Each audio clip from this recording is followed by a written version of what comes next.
Mr. Speaker.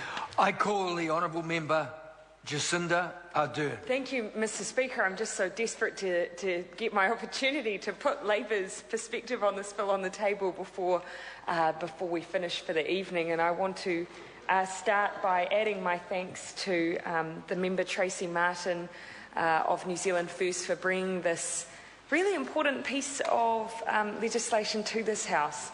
And we don't often get the opportunity to discuss the really important work that carers in New Zealand do. And this is an opportunity not only to raise that, but also to highlight the fact that there are some inequities in the way that our system works. So I thank the member for bringing this bill. I thank her for sharing her personal experiences. And I'm looking forward to the chance at Select Committee with all of the other members, although I recently have departed that Select Committee, for them to start looking at some of those inequities. And I wanted to touch on some of that just quickly. Obviously, there's already been some discussion over the support that exists for foster carers through the Ministry of Social Development. So obviously they receive some basic boarding assistance, but alongside that, foster carers do receive the clothing allowance that this bill confers to other carers. They receive some assistance for birthday and Christmas.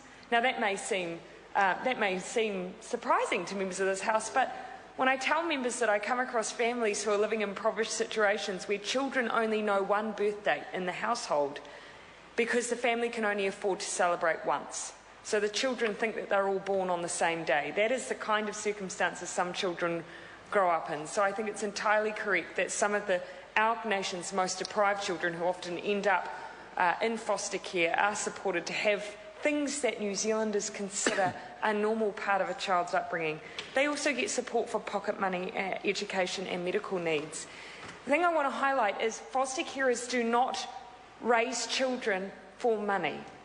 They get a very basic allowance that almost entirely across the board doesn't even cover the cost of taking on that child. They do it for love and generosity of spirit and their sense of duty to New Zealand. And there are 5,000 children at any one time who are in the care of the state, who may be in the care of foster carers, they might be in a residential facility, or they might still have SIF's oversight but in kinship care.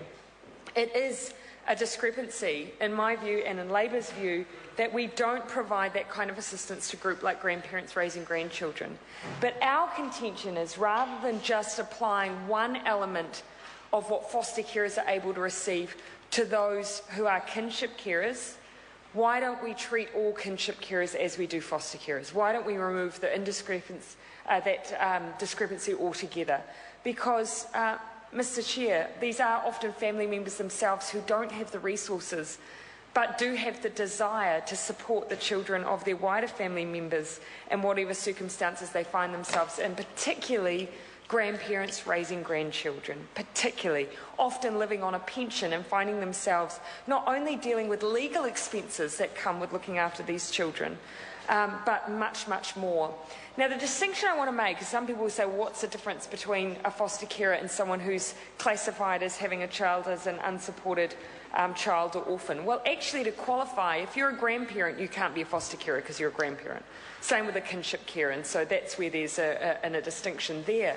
But the way that it's defined by work and income, Mr. Chair, is that they are looking for family breakdown. So they'll be looking to see whether or not there are reasons that mean that child can't be with the family. Some grandparents, therefore, don't even get the unsupported child benefit. There might not be a technical breakdown, but the grandparent knows that the environment the child's living in is not a good environment for that child to be in. But they themselves are often deprived of that support because of the strict criteria that exists. I would hope that the Select Committee would look at that as well in their considerations, because it is a significant issue. I also think down the track, and I'm glad that Tracy Martin has the ability to work with government on some of these issues. We would have liked to have helped too, but I have great faith, given that the member is there, that she's carrying over some of the views we have. Mr. Chair, we need to look more generally at foster care in this country. We need to look at the fact that they don't receive a lot of support from the state. We need to look at kinship care, and those are all things that Labour will do when in government. I call the honourable member Melissa Lee. Annyeonghaseyo. 안녕하세요, Mr.